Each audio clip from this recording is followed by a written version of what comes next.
우리 지난주에는 좋은 조건에서도 실패했던 인생 사울을 받았다면, 오늘 말씀 뭐죠? 실패 중에서도 승리한 인생 다윗. 그렇게 말씀을 받겠습니다. 다윗이 누구라고요? 실패 중에서도 승리한 인생으로 우리가 오늘 보게 되는데, 제가 여러분에게 한 가지 여쭤볼게요. 이 삼손, 또 세례요한, 그리고 다윗, 이분들의 공통점이 뭘까요? 공통점. 네? 삼손이나 세례요한이나 다윗의 공통점이 뭘까요? 네?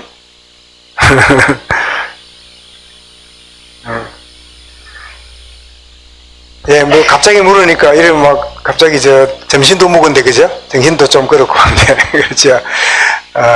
예, 태어나기 전에 배경이 설명되어 있다는 겁니다. 태어나기 전에, 그죠? 삼손은 누가 나오죠? 그의 아버지 마누아가 밭에 있을 때 너희 아내가 아들을 낳을 건데 삭도를 대지 말고 이렇게 키워라. 그랬더니 1년 뒤에 삼손이 낳잖아요. 그래서 그의 태어나기 전에 배경을 성경이 이렇게 소개하고 있는 그런 경우고, 여러분 세례요한도 누굽니까? 그 아버지가 사가랴고 그 어머니가 누구지요? 유명한 엘리사벳이죠.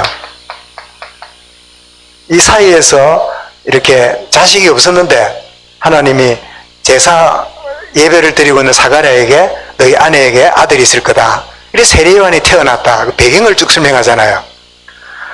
오늘 우리 다루게 되는 다윗은 배경 정도가 아니라 가문을 소개합니다. 그게 룻기에 나오죠. 룻기에 보면 누가 나옵니까? 이 룻이 나오는데, 룻은 이방 여자, 모함 여자잖아요. 그래서 와서는 누구를 만납니까? 보아스와 결혼하게 되는데, 이 보아스와 룻 사이에 누가 태어나죠?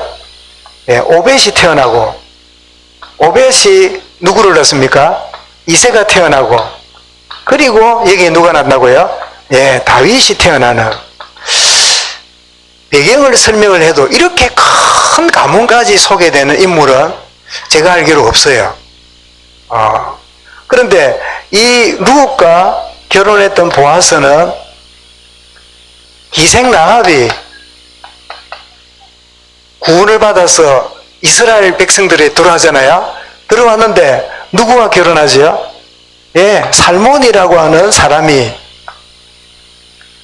비록 이 여리고 여자 라합이지만 이 라합을 아내로 택해가지고 자식을 낳았는데 그가 누굽니까? 그가 보아스지요. 그리고 보면 이 살몬은 순수 유대인으로 본다면 여기에 라합이 이제 결혼됨으로 이 이방 혼혈이 되지요. 그래서 보아스는 혼혈인으로 태어난 걸로 보게 되겠죠. 어머니 유대인과, 아버지 유대인과 어머니 여리고 사람. 그럼 보아스가 혼혈이 됐잖아요. 그런 보아스가 또 누구를 만납니까? 모함 여자 룻을 만나니까 이제는 50%가 아니라 몇 프로 될까요? 이거는 33%가 됩니까? 우리 왜 흑인하고 백인이 결혼하면 자식이 어떻게 나옵니까? 자, 흑인이 나오고 백인도 나오고 그 다음에 혼혈이 나오고, 요게 그 맨델의 그 무슨 법칙이죠? 유전 법칙에 따르면 이게 다 몇 대 몇으로 나오는 비율이 나와요. 그러다 나중에 또 이 흑인으로 태어난 아이가 백인을 만나면 또 어떻게 나오고, 그래서 이 백인으로 난 아이인데 백인을 만나 결혼했는데도 백인끼리 결혼을 하는데도 후손들 중에 보면 누가 나오고요? 흑인이 나오고. 왜? 유전 인자 중에 나오잖아요. 그래서 어쨌든 이 다윗의 아버지 이새 위에 할아버지 오벳, 정조, 고조까지 쭉 보니까 이 이방 인들이 함께 섞이면서, 결국은 다윗 이후에 우리 다음 주 보겠습니다만은 누가 납니까? 이 솔로몬이 나는데, 이 솔로몬이 성전을 지어놓고 봉헌식을 할 때 이런 고백을 합니다. 하나님 이 성전이 모든 이방인들이 구원받는 그런 기도의 뜰이 되게 해 주십시오. 이런 기도를 해요. 그래서 가정 가문 배경이 복음 깨달으면요 선교의 배경이 되어 있음을 우리가 알게 되는데, 그거를 모르면 출생의 비밀을 숨기고 싶을까요? 드러내고 싶을까요? 숨기겠지요. 정통 유대인이라고 말하고 싶은. 여러분은 가정 가문을 어떻게 생각합니까? 복음 안에서 자랑스러워할 수 있길 바랍니다. 복음 안에 들어오면 어떤 조건, 어떤 상황이라도 복음 안에서 너무 중요한 배경 속에 이런 가정 가문에서 하나님 나를 태어나고 나 성장하고 지금까지 인도하셨구나, 이 자부심 있길 바랍니다. 아멘. 한 명만 아멘 하는 거지? 모두가 다 아멘 되길 바랍니다. 그러면 우리 다윗은 실패 중에 승리한 인생이라고 말씀드렸는데, 이런 다윗의 생애를 잠깐 보면 이런 다윗 그러는데, 다윗 이름 뜻이 사랑받는 자 이 뜻입니다. 우리가 아는 대로 유다 지파에 태어났고, 그리고 그의 아버지는 이새인데, 아버지 이름 뜻이 주님의 선물이라는 뜻이에요. 주님의 선물. 그러면 이 오벳이 딱 자라날 때, 우리 어머니는 이방 여자고 아버지는 보아스인데 이런 가운데 내가 태어났구나. 그런 중에 이 오벳이 자식을 낳았단 말이에요. 이새를 낳았을 때 이런 부모님 밑에 내가 자라서 이새라는 자식을 낳았을 때 이게 뭘로 봤단 말이죠? 하나님의 선물로 보이는 거예요. 여러분, 자녀는 하나님의 선물입니다. 예, 조금 좀 번거롭고 이래 싶어도 하나님의 선물입니다. 여호와의 기업이요 그랬잖아요. 이렇게 이제 성장을 하게 되는데, 그런데 이새의 몇째 아들이라고요? 네, 막내 8번째 아들로 태어납니다. 그래서 시대에 안 맞는 소리 뭔지 몰라도 자식은 많이 낳아야 돼요. 그래야 인물이 나. 갑자기 아멘 안 하고 계속 아멘 하세요. 하여튼 많이 낳다 보면 인물이 나. 알겠죠? 예, 8번째로 태어납니다. 그리고 그 유다 지파 중에서 이새의 줄기에서 메시아가 올 것이라는 예언이 우리가 여러분 성경 군데군데에서 보게 되는데, 이사야서 11장 1절에 보니까 이새의 줄기에서 한 싹이 나서, 그분이 누굽니까? 메시아가 올 거를 말씀했죠. 그런데 마태복음 1장에는 보니까 예수님을 누구로 소개합니까? 아브라함과 다윗의 자손 예수, 이렇게 또 설명되지요. 그래서 다윗은 오실 메시아의 계보에 참 축복을 누리는, 여러분, 이 다윗이 그렇게 훌륭한 사람이 아니고 다윗이 그렇게 완벽한 사람이 아니잖아요. 그럼에도 불구하고 그 메시아의 계보에 이새와 다윗이 이게 쓰임받는, 이거는 오늘 저와 여러분에게 복음운동에 저와 여러분의 그 이름이 들어가 있는 이 축복을 우리도 누리고 있는 거예요. 그죠?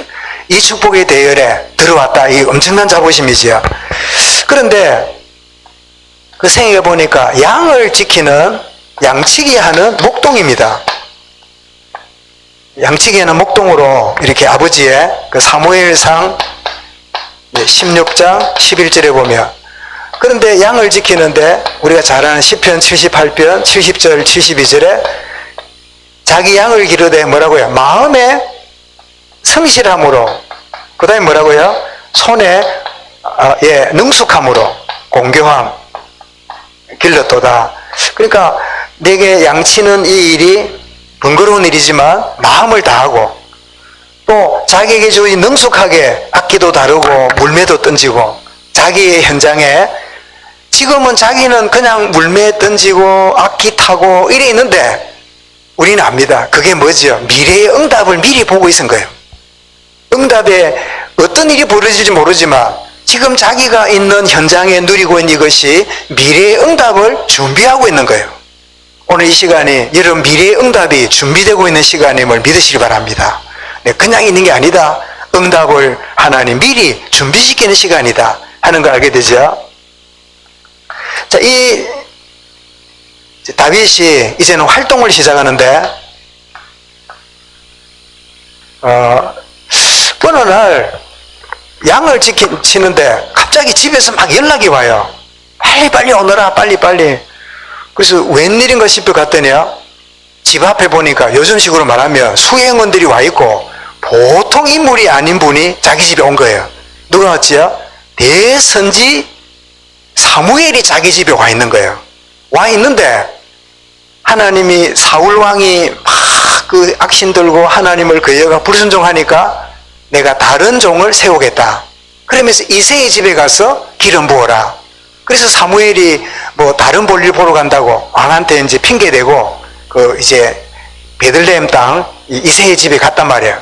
가서 이제 너희 아들들을 불러오너라. 이러니까 이새가, 이 오벳의 아들 이새가 자기 아들 중에 다음 왕을 세운다 그러니까 이새의 마음이 어떻겠어요? 정말 놀랄 일이겠죠. 말로 설명할 수 없는. 안 그래요? 여러분, 자녀가 뭐 장군이 돼도 얼마나 기쁘고, 여러분 자녀가 참 공부를 해가지고 판사로 그 장원지청에 온다든 이래도 얼마나 기쁘고 자랑스럽겠습니까? 그런데 뭐라고요? 왕이 된다니까 얼마나 놀랄 일입니까? 그래가지고 막 자랑스러워 한투쓰리가 있어. 요압, 엘리압, 뭐 삼마, 뭐 이런 친구들 막 이렇게 불러내니까 사무엘도 보니까 이 아들들이 너무 멋있으니까 기름 부으려 하니까 하나님이 노. 그리고 계속적으로 7번째까지 왔는데요. 그게 없어. 이상하다. 왜 내가 보니까 대단해 보이는데 이러는가 했더니 너가 아들이 더 없냐 물어보니까 하나 있다는 거라. 그 아들 어디 있냐 이러니까 뭐 하고 있어요? 들에서 양을 지키고. 여러분 생각해 보세요. 형들이 7명이 있는데 막내한테 그 목동 이게 맡기는 게 아버지가 다윗을 귀하게 여기고 있는 걸까요? 아니면 니는 양이나 치라고 조금 홀대한 걸까요? 저는 홀대했다 생각합니다. 이제 여러분 양 키워봤습니까? 동물 키우는 거 어려워요. 저는 뭐 농촌에 완전히 모르는데 우리 아내는 저 시골 거창이잖아요. 그래 가끔 해보면 뭐 마당에 돼지가 있었다네. 돼지 쫓겨난 거는 그래 우리를 잘 뛰어넘다네. 그래가지고 돼지 잡으러 댕긴 이야기를 하면서 웃어하고 그러더라고. 또 소 먹인다고 왜 산에 이렇게 뿔에다가 끈 감아놓고 이래 놔두고 같이 놀잖아요. 이래가 이제 있으면 새들이 내려갈 때 모이잖아요. 근데 보니까 본인 집 소가 없더래. 이래가 온 동네 사람 소 찾으러 간다고.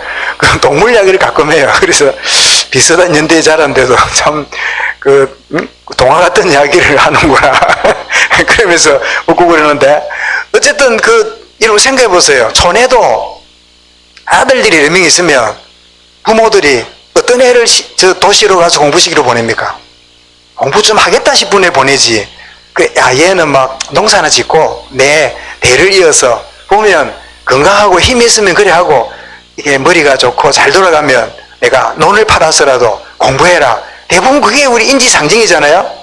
그런데 이 막내한테 목동으로 이게 맡겨놓은 그런 상황인데, 어쨌든 이 선지자 이 사무엘로 인해서 기름 부음을 받는 일이 벌어집니다. 이제 기름 부음 받는. 그래서 사무엘상 16장 13절이죠. 이날 이후로 다윗이 여호와의 영에 충만하니라. 그 인생이 달라졌어요. 하나님의 영이 그에게 온전히 임하는, 지금 당장 왕은 아니지만 앞으로 왕으로 세워질 그런 예선이 되는 거죠. 근데 참고로 다윗은 왕으로 세워지는데 기름을 3번 부음 받습니다. 첫 번째는 뭐죠? 선지자 사무엘로 인해서 세워지고, 두 번째는 언제지요? 사울 왕이 죽은 다음에 유다 지파에서 헤브론에서 유다 지파의 왕으로 두 번째 기름 부음 받고, 세 번째는 언제입니까? 사울 집안이 다 무너지고 통일 이스라엘이 되어서 12지파의 왕으로 세워지는 그때 기름 부음을 또 받아서 통일 왕국의 왕이 돼요. 그래서 특이한 경우입니다. 3번의 기름 부음을 받는 그런 이제 축복을 누리게 되는데, 여호와의 영에 크게 감동되는, 이제 하나님의 영에 감동되는. 그런데 그가 이제는 바깥으로 드러나는 첫 번째 역할이 사울 왕의 악기 다루는 사람으로 등장합니다. 이제 궁정 악사로 등장해서 이 사울이 악령에 시달리고 있는 이 악령을 쫓아내는, 여러분 13절에 하나님의 영에 감동된 이 다윗이 했는데, 바로 14절에 악신에 시달리는 사울에게 악사가 되는 13절 14절이 딱 붙어 있는데 굉장히 대조적입니다. 여러분, 하나님이 우리에게 은혜 주시면 주신 은혜를 사용하는 현장이 있습니다. 사단은 내가 은혜 받고 복음으로 충만하면 자기 세계 무너지는 줄 알고 우리에게 은혜를 가로막는 짓을 해요. 이런 은혜 받는 게 영적 싸움입니다. 내가 살아나야 내 주변을 살려요. 내가 말씀에 충만해야 또 다른 사람이 답을 줘요. 나를 넘어지게 만들면 내 주변을 어둡게 만들거든. 그죠? 그래서 여러분, 누가 어떻게 하든지 환경이 어떻는가 상관없이 우리 한 사람 한 사람이 복음으로 충만하면 악신에 시달린 주변 현장을 변화시키고 살려내고 여러분 구원시키는 역사가 일어날 줄 믿으시기 바랍니다. 여호와 영에 감동된 다윗이 악기를 탔더니 악한 영이 떠나가는 치유가 일어나는 역사가 일어났잖아요. 그리고 우리가 아는 대로 이제 15장에 가서 17장에 가서 골리앗을 이제 물리치는 이런 참 획기적인 일이 벌어지는데, 이때 백성들이 18장 6절부터 9절에 보니까 이제 사무엘상입니다. 굉장히 백성들이 다윗을 칭송하기를 뭐라고 칭송하지요? 사울이 이긴 자는 천천히요, 다윗이 이긴 자는 만만이라. 그 이야기를 딱 들을 때 사울왕이 그걸 듣는 순간에 완전히 꼭지가 돌아가요. 우리 지난주부터는 시기심, 열등감, 그 사울의 열등감이 어디서 왔다고요? 12지파 중에 막내 지파라고 하는 나도 모르는 이 자격지심이, 성공해놓고도 높은 자리에 있는데도, 그리고 다윗이 누굽니까? 자기 사위잖아요. 그죠? 사위가 인정받고 사위가 높임받는 거 기분 나쁠 일입니까? 안 그래요? 보자, 이 사위 있는 분이 우리 김 이사님 물어보자. 사위가 둘이짜, 그죠? 사위가 잘 된다 하고 막 이러면 기분 좋습니까? 기분 나쁩니까? 그죠? 그죠? 기분 좋지. 당연한 일이죠. 그죠? 예. 그 당연한 일이죠. 그죠? 우리 배장님 어떻습니까? 사이가 막 높아지고 잘한다 하고 막 누가 가지고 아버지보다 낫다고 그러면 기분 나쁩니까? 기분 좋습니까? 기분 좋을 일이지요. 안 그래요? 사이도 자식이잖아요. 그죠? 오히려 낳은 자식보다 더 귀할 수 있잖아요. 그죠? 사이가 뭐 백년손님이라고. 그런데 놀랍지요. 그 가지고 있는 쓴뿌리의 열등감이 그 자식과의 경쟁의식에 들어가면서 어떻게 합니까? 다윗을 죽이려고 하는 자리에 들어가잖아요. 그죠? 어쨌든 이 백성들이 칭송을 하는 이런 자리에 들어가게 되고, 그래서 이 계기로 사울은 다윗을 뭐 하기로요? 딱 죽이기로 작정하고 끝까지 다윗을 잡으려고 막 들로 산으로 다니는 이런 일이 이제 벌어지게 되죠. 그런데 놀랍게도 사무엘상 8장 6절이나 사무엘하입니다. 미안합니다. 사무엘하 8장 6절이나 14절에 보면 이렇게 다윗이 사울에 의해서 쫓겨다니고 죽음의 그림자가 덮였는데도 성경이 뭐라고 하냐? 여호와께서 다윗과 함께 하심으로 다윗이 항상 이겼더라. 이런 표현이 딱 나와요. 다윗이 어디로 가든지 여호와께서 이기게 하시니라. 이게 바로 언약의 사람이에요. 이제 우리가 부족하지만 하나님이 함께 하시면 이렇게 승리하는 인생으로 인도받는 거예요. 그래서 우리가 뭐 다윗이 활동한 게 엄청나지만 한마디로 다윗이 어디를 가든지 하나님이 이기게 하셨다. 이게 그의 생애입니다. 그런데 그가 성공을 하고 이렇게 인도를 받는데 다윗의 이 성공이 그에게 큰 실패를 가져다주는 배경이기도 합니다. 다윗이 얼마나 큰 성공했냐니까 통일 이스라엘을 만들었지요. 통일 이스라엘 국가를 만들었고, 그리고 우리 아는 대로 시편 150편 중에 반을 지었고, 또 그리고 이 성전을 준비해서 솔로몬 시대에 성전을 지을 수 있도록 준비하는 모습이라든지, 그리고 역대하 29장 10절부터 14절 보면 모든 것이 주께로부터 하시니 주님께 드림이 마땅합니다. 이런 헌신적인 이런 모습을 우리에게 보여주잖아요. 그리고 통일 이스라엘을 이루면서 굉장히 하나님께 영광 돌리는 그런 가운데 있는데, 그런데 오늘 본문입니다. 오늘 본문에 시편 51편은 무슨 배경이죠? 시편 51편 1절 앞에 가로에 무슨 상황인가를 설명하고 있지요. 여러분 성경에도 적혀 있나요? 시편 51편 다윗의 시, 인도자를 따라 부르는 노래인데 뭐 했다라고요? 다윗이 바세바와 동침한 후 선지자 나단이 그에게 왔을 때, 나단이 왜 왔을까요? 범죄한 다윗에게 죄를 깨닫도록 대놓고 막 이 죄인이 일어나고 무슨 이야기를 들었죠? 양 이야기를 하면서 어떤 부잣집에 양들이 많았는데 손님이 와서 대접을 하는데 자기가 키운 양 한 마리를 대접 안 하고 옆집에 있는 양 한 마리 딸처럼 키우고 있는 그 집의 양을 빼앗아가지고 손님을 대접했답니다. 이러니까 다윗이 그 말 듣고 어떻게 해요? 막 의분이 일어나가지고 이러니까 그때 나단이 뭐예요? 바로 당신이 그렇습니다. 그 이야기를 듣고 회개하는 시가 시편 51편이에요. 정말 다윗은 실패의 자리에 들어간 인생인데, 근데 보십시오. 실패했지만 그 실패를 배경으로 하나님 앞에 새롭게 일어나는 모습을 우리 보게 돼요. 우리는 실패를 두려워하잖아요. 우리가 무너지는 것을 겁내잖아요. 뭔가 막 비난받거나 내가 좌절하는 게 우리는 싫은 거잖아요. 근데 언약의 사람은 그것이 실패가 우리의 교훈이 되고 실패가 더 겸손히 하나님 앞에 새롭게 쓰임받는 그런 뭐가 되죠? 배경이 될 수 있는 거예요.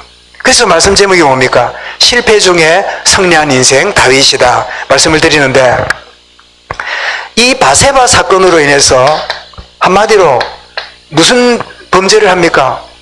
간음하는 7계명을 범하지요. 그 다음에 거짓 증거하잖아요.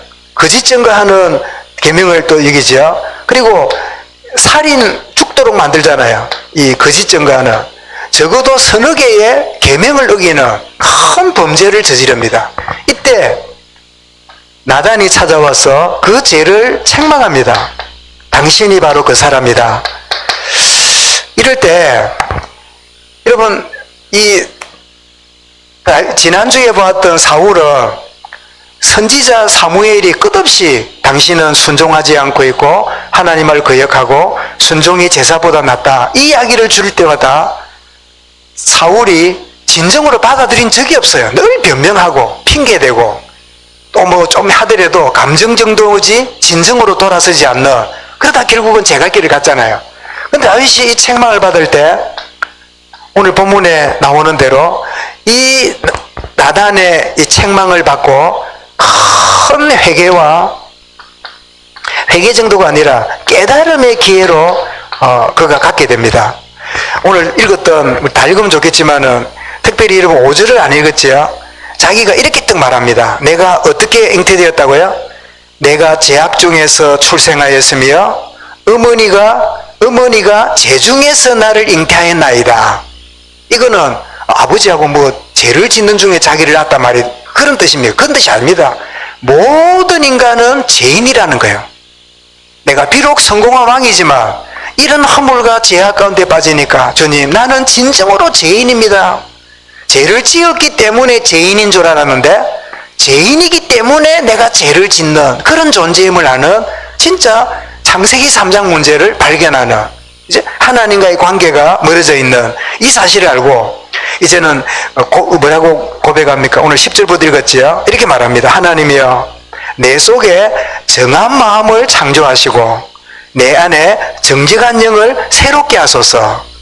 내가 무너져 있는 나에게 하나님 재창조의 역사를 내게 허락해 주십시오. 그렇게 고백하고 10절에 뭐라고 합니까? 나를 주 앞에서 쫓아내지 마시며 주의 성령을 내게서 거두지 마소서. 참 간절한 기도지요. 그러면서 12절에 주여, 주의 구원의 즐거움을 내게 마고요 회복시켜 주시고 자원하는 심령을 내게 주사 나를 붙드소서.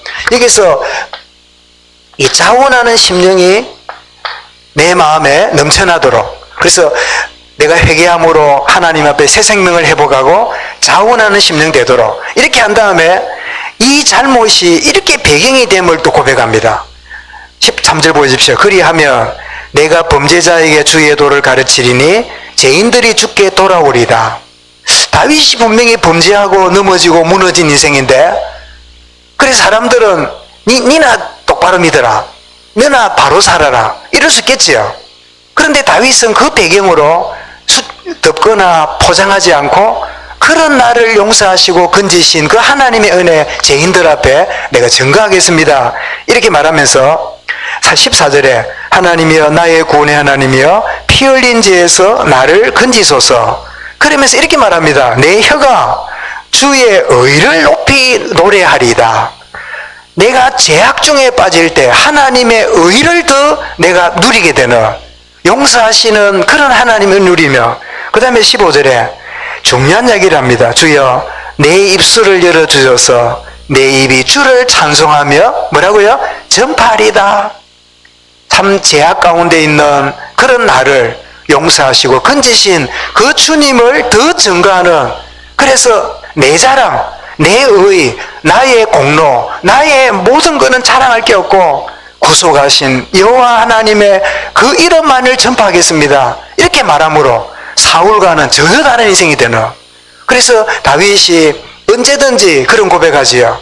내가 누구이길래 저 목동으로 있던 나를 이스라엘의 아비로 삼으사 나를 사용하십니까? 날 자신이 어떤 가운데 있는 자인데 이런 나를 사용하신다는 겸허함이 그 마음에 늘 묻어있는 그런 고백을 할 수 있었던 이유가요. 여러분, 이런 허물, 이런 부족의 배경이 오히려 하나님의 의를 더 사모하고 하나님의 은혜를 더 높이는 배경과 발판이 되고 있다는 사실이에요. 이 역설적인 이 다윗의 생애가 이해가 되십니까? 나는 한 번도 잘못한 적도 없고, 나는 한 번도 남에게 손해 끼친 적도 없고, 나는 절대 남에게 아픈 말도 한 적이 없고, 그런 의식이 있는 사람은요, 은혜를 잘 몰라요. 왜? 자기의에 충만하기 때문에. 그래서 하나님은 택한 백성인데 계속 그러고 있으면요, 치명적인 부족과 연약의 허물에 빠지도록 하나님 허용하실 때가 많아요.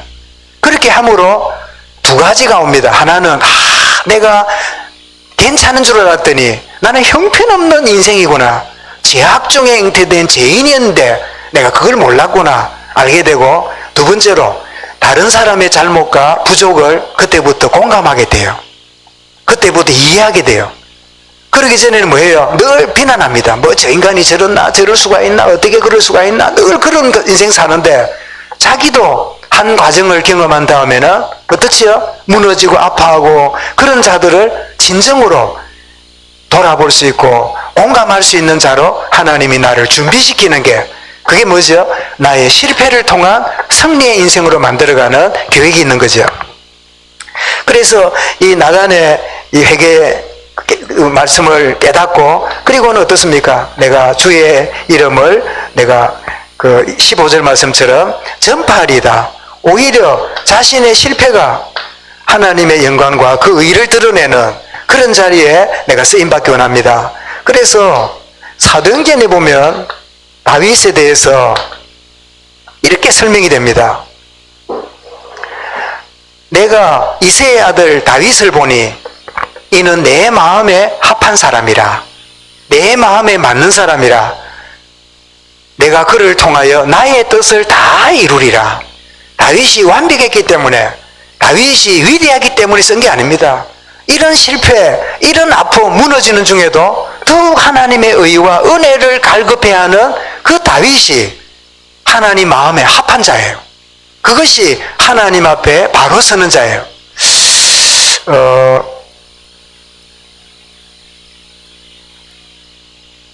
뭐 주중일이 만남 가운데 이렇게 있는 중에 이제 부모님들이 이제 신앙생활을 이렇게 하는데, 이제 자녀들이 부모의 신앙을 잘 이해하고 인격적으로 주님을 만나면 이제 괜찮은데, 부모님 신앙 때문에 수동적으로 교회도 가고 신앙생활하고 그런 경우들이 있을 수 있잖아요. 우리 믿는 집안에 말하자면 모태신앙 그 자녀들이 그런 자녀 중에 뭐 군대도 갔다 오고 나이도 이제 뭐 30 가까워지고 이쯤 되는데 떡 하는 말이 나는 하나님 손을 놓고 싶어요. 나는 되는 게 없어요. 내가 예수 믿고 뭐 잘된 게 뭐가 있어요. 막 이런 원망을 하면서 그 이야기를 또 부모님한테 대놓고 한단 말이에요. 여러분 그 이야기를 딱 듣는 순간에 부모가 어떻겠어요? 오늘 대답 잘하는 민지한테 또 물어보자. 민지가 시집가고 애 잘 키워놨는데 이게 엄마 난 하나님 손 놓고 싶어요. 이래 딱 말하면 마음이 어떻겠어요? 참 기가 차겠지요. 억지로 할 거 있겠습니까? 얼마나 기가 차겠어요. 그래서 참 안타까운 일이구나 싶으면서 제 마음에 그 애를 제가 좀 대충은 아는데 뭐 깊이 사귀진 않아도 내 마음속에 그래도 마음속에 팍 생각나는 게 하나 있어요. 지금 제가 말씀드렸지요. 막 이왕 민지 앞에 있으니까 앞으로 나온나? 앞으로 나오세요. 이해하고 오십시오. 우리 악수하면 이러잖아요. 반갑습니다. 그 손 놔보면 그뿐이잖아요. 그죠? 내가 하나님 놔버리면 하나님 놓는 것처럼 그게 아니고 어떻게 해요? 이렇게. 그죠? 내가 하나님을 놓고 떠나 있다 싶어도 하나님은 나를 붙들고 계시는 거예요. 이게 여러분 믿는 부모의 기도입니다. 본인은 뭐 주님 모른다 하고 막 교회가 떴느니 뭐 나는 안 믿겠다고 하지만 하나님이 그를 붙잡는 이 손목이 있단 말이에요. 그죠? 그래서 땡큐. 그런 이제 고백을 한다 하길래 제 마음속에 그래. 그건 네 생각이다. 너는 하나님을 놓았고 하나님 필요 없어 하고 있을지 몰라도 하나님은 너를 여전히 붙잡고 있는. 이런 야곱이 부모님 집에서 형 때문에 도망 나왔을 때 얼마나 마음에 불안과 염려와 막 내가 왜 이런 집안에 내가 동생으로 태어나서 얼마나 후회스럽고 아팠을까요? 그런데 하나님의 임재를 체험하고 삼촌 집에서 기가 막힌 중에도 하나님이 돌보시고 이런 중에 나이가 100살이 넘어가지고 그 자식들을 탁 축복할 때 자기 생애를 보고 뭐라고 말합니까? 나를 출생적부터 기르신 하나님. 이 고백하잖아요. 자기는 베델에서 하나님 만났다고 생각했는데 그 전부터 하나님이 나를 붙잡고 계셨어요. 나는 그때 거듭난 줄 알았더니 사실은 하나님은 출생적부터 그를 붙잡고 계셨어요. 그게 바로 야곱이 깨달아진 거잖아요. 그죠? 그렇다면 우리가 정말 하나님의 은혜 속에 있는 거 참 중요한 일인데 막 하나님을 잘 섬기고 주를 잘 섬겨도 감사할 일이지만 그러지 않을지라도 여러분의 하나님의 아버지의 마음을 가지고 기도에 여러분 중보에 껴있다면 하나님이 그의 팔을 붙잡고 그 인생을 인도하신다. 정말 이 다윗이 이런 무너지는 가운데 있었지만 하나님 앞에 온전히 서 있는 마음의 합한 자로. 그렇다면 우리가 이 정리하고 메시지를 우리가 좀 정리하고 이제 마무리해야 되겠는데요. 다윗이 저는 이 말씀을 묵상하다가 이 다윗이 이제 간음을 저지르고 막 이제 간음이 출발돼 살인 또 거짓 증거 있잖아요. 근데 사울에게는 간음죄 이런 게 없어요. 그죠? 불순종하고 거역은 해도 간음을 저지른다든지 이런 죄는 없어요. 그게 전부 다 배경 속에서 나온다는 걸 알게 돼요. 왜냐하니까 이 다윗은 부모로부터 홀대받은 상처가 있어요. 자, 친부모님은 자기를 8째 아들이니까 양치기로 키우는 아버지 기대 가로바깥이라. 그 다음에 그의 양부모는 아니죠. 누구지요? 장인이었던 이 사울은 자기를 어떻게 해요? 시기심의 대상으로 해가지고 자기를 죽이는 완전히 이 대적으로 생각하는, 말하자면 성장하고 나서도 그렇고 결혼하고 나서도 그렇고 진정한 이 사랑과 인정과 그 마음에 진정한 이 안도감이 없는, 여러분 사람은 채워야 될 게 안 채워지면요 노름으로 가는 사람, 성행위로 정에 빠지는 사람, 아니면 막 어디 빠집니다. 자기가 만족하지 못한 그 내면의 공허를 다른 데서 찾는 거예요. 우리 부산시장 서울시장 보궐선거하고 이런다는데 이분들 다 성공한 분들이잖아요. 앞으로 서울시장 그분은 대통령 나와도 될 만하고 부산 시장했던 분은요, 제가 알기로 해양수산부 장관까지 했지요. 굉장히 그 엘리트들이에요. 그런데 이상하지요. 왜 그런 자리에 빠질까요? 그들 마음속에 장관이, 국무총리가, 대통령이 되어도 채우지 못한 공허가 있는 거예요. 그 공허함이 어느 날 뭐로 드러나지요? 이런 모양 저런 모양으로 드러나는. 여러분 혹시 여러분 성장 배경 속에 채워지지 않는 그것이요, 여러분의 이상한 습관과 인격을 만들어 놓고 그렇게 만들어 가고 있는지도 몰라요. 제가 깊이는 안 다루는데, 우리 전도사 때 보면 대부분 이게, 이 전도사 때니까, 그저 공부하기 빠듯하고, 책 사보는 것도 어렵고, 이리 지내잖아요. 결혼한 친구들은 가정도 꾸려야 되고 이랬는데, 한 친구는 툭 하면, 이제 우리 교실에서 광고를 해요. 내가 워크맨을 샀는데, 산지 얼마 안 됐는데, 내가 30만원 주고 샀는데, 일주일밖에 안 됐는데 20만원에 사라면서.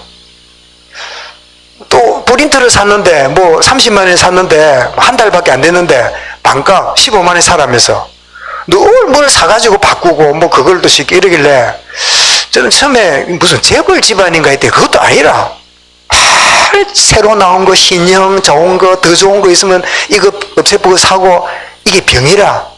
어릴 때부터 채우지 못한 공허함이요, 물건을 사가지고 뭔가 하려는데 그게 또 만족이 안 돼요. 끝없이 사마리아 우물가 여인이 5명의 남편이 있고 지금도 있는 남편이 자기가 아니 뭐지요? 그 남편으로 채움받으려 하는데 안 채워지니까 자꾸만 또 다른 사람을 찾는 거예요. 이 공허함이 이 다윗에게 실패를 가져다주는 요인이 되는 거지요. 그러나 이 실패가 복음 안에 들어오면 그것이 발판이 되기도 하는 역설적인 또 메시지이기도 합니다. 어쨌든 우리에게 있는 이 내면에 있는 공허함이 이런 모양 저런 모양으로 내게 작동이 되고 있다는 것을 알기만 해도 우리가 속지 않는 축복을 누리게 될 줄 믿습니다. 다윗에게 이 공허함이 있었듯이 내게도 채워지지 않는 어떤 것, 제가 메시지를 하라 그랬는지 제가 나는 정말 이제 저도 올해는 아니라도 제법 살았잖아요. 아직 손자는 없지만. 그런데 나는 그런 꿈 처음 꿨어요. 어떤 꿈이냐니까, 애인지 하여튼 이런 그 정도인데 나를 계속 따라다녀요. 얼마나 귀찮은지 목욕탕도 따라오고 따라오는데 얼마나 귀찮은지 그 애를 보니까 절벽에 있길래 그걸 쭉 던졌어요. 던졌더니 우리 장로님들하고 보고 목사님 어쩌나 하고 그런 눈이라.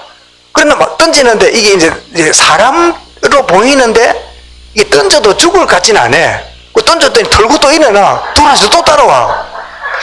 그래서 제가 한 3일 전에 그 꿈을 꿨는데 제가 기도합니다. 내게 그 채워지지 않는 어떤 부분이 나를 따라다니는 뭐가 있는 건가.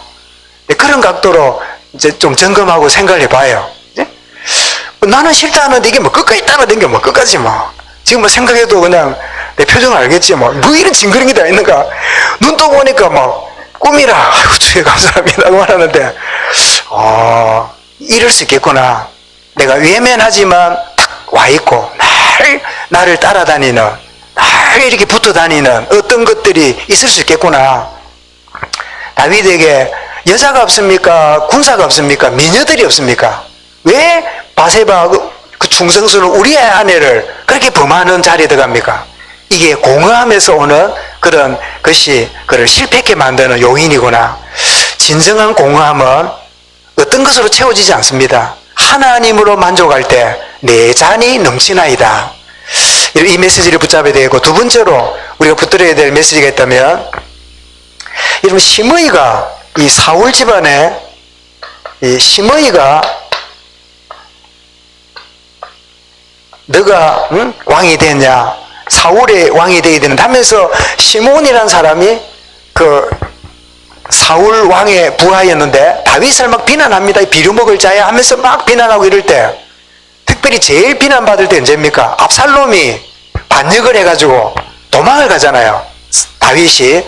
그때 시몬이 나타나가 비난합니다. 비료먹을 놈아 이러면서 네가 왕이 돼가지고 어쩌고 저쩌고 이러고 할 때, 그때 요압이라는 장군이 왕이여 저 시므이를 죽여버릴까요? 이러니까 다윗이 뭐라 그럽니까? 가만두라고. 내 자식도 나를 이렇게 비난하는데 사울의 신하가 저를 비난하는 거 내버려 두라. 그러면서 뭐라고요? 내가 욕을 먹을 부분이 있다면 내가 하나님이 주신 거니까 욕을 먹어야 되고 억울하다면 하나님이 갚아주실 거다. 이게 여러분 하나님이 영역 충돌하는 인간관계의 원리입니다.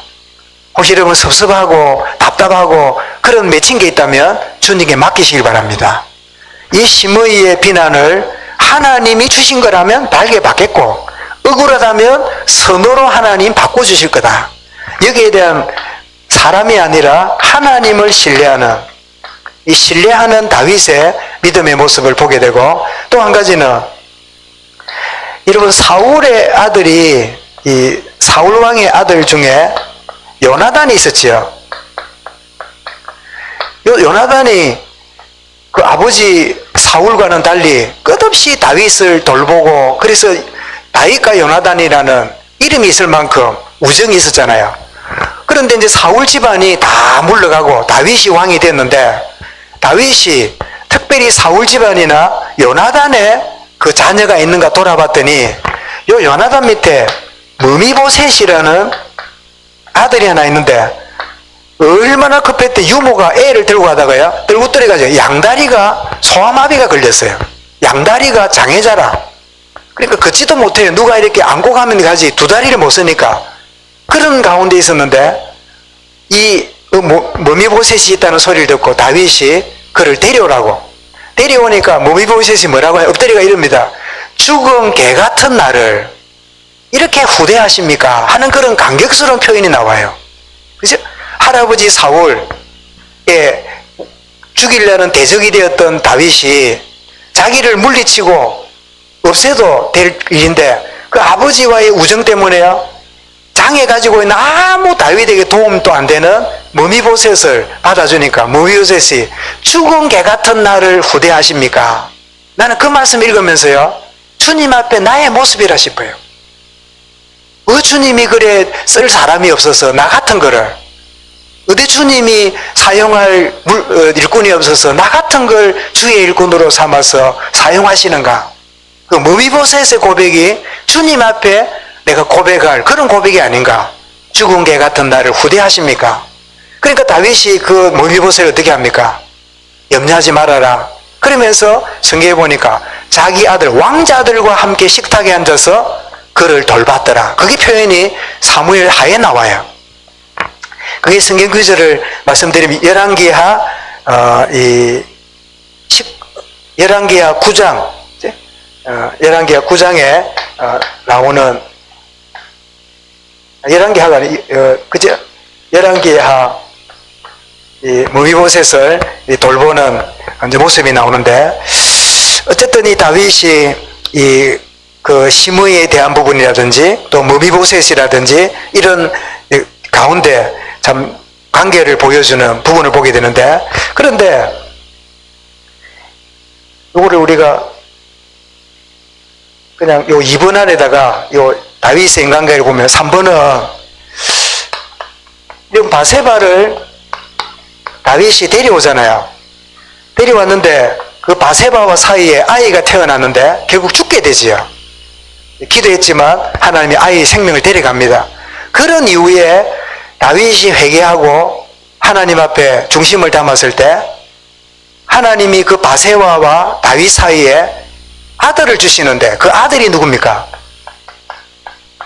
솔로몬입니다. 솔로몬은 뭐죠? 샬롬이란 말은 평강이지요. 평강. 그래서 솔로몬은 하나님과의 범죄한 자신을 용서하시고 하나님과의 새로운 관계에 주신 선물입니다. 그게 뭐죠? 하나님과의 관계 회복인 평안을 누리는 거지요. 그 아들의 이름을 솔로몬이라 지었지요. 그죠? 그래서 여러분 때때로 우리 부족이나 우리 연약 때문에 매여 있거나 원망스럽고 한탄스럽고 내가 왜 그랬을까 속지 마시기 바랍니다. 하나님 앞에 서게 되면 이 모든 것들을 통하여 하나님 새로운 선물을 주세요. 뭐라고요? 솔로몬을 허락하십니다. 솔로몬 뜻이 뭐라고요? 샬롬, 평강입니다. 오늘 다윗이 여러분 이 고백을 하고 있는 이 내용이 15절에 주여 내 입을 열어주소서 내 입이 주를 찬송하며 전파하리다.